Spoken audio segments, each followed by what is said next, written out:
बच्चों सुप्रभात।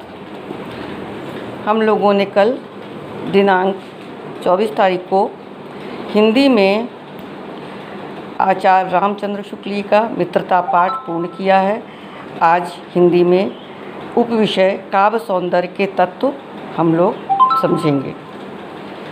काव्य सौंदर्य के प्रमुख 3 तत्व होते हैं: रस, छंद और अलंकार। इसमें रस की परिभाषा हम आपको पहले बताते हैं।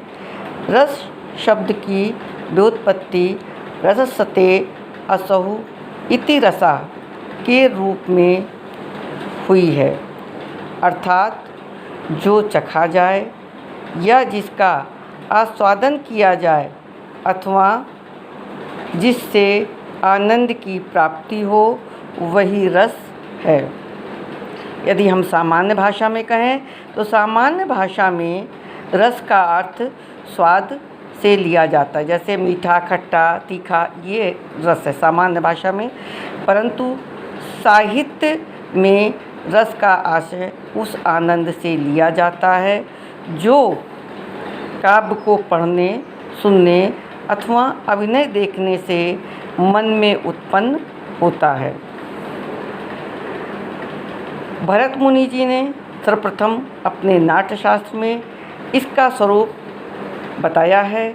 उन्होंने कहा है कि रस की निष्पत्ति यानी रस उत्पन्न होने की जो प्रक्रिया है के संबंध में उन्होंने लिखा है कि विभाव, अनुभाव, व्यभिचारी, संयोग, आर्द्र, सन्निपत्ति, अर्थात विभाव, अनुभाव, व्यभिचारी भाव, संचारी भाव यानी ब्रैकेट में संचारी भाव के संयोग से रस की निष्पत्ति होती है। यानी रस जो बनता है वो विभाव, अनुभाव, संचारी भाव के संयोग से बनता है।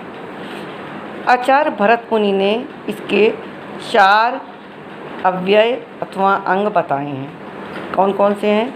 स्थायी भाव, विभाव, अनुभाव और संचारी भाव। ये 4 उन्होंने बताए हैं। सबसे पहले हमारा है रस का जो पहला अंग है वो है स्थायी भाव। मनुष्य के हृदय में हर समय रहने वाले भाव को स्थायी भाव कहते हैं या कहलाता है। ये सुप्त अवस्था में रहता है, किंतु उचित अवसर पाकर जागृत एवं उद्दीप्त हो जाते हैं। आचार्यों ने इसकी संख्या 9 मानी है।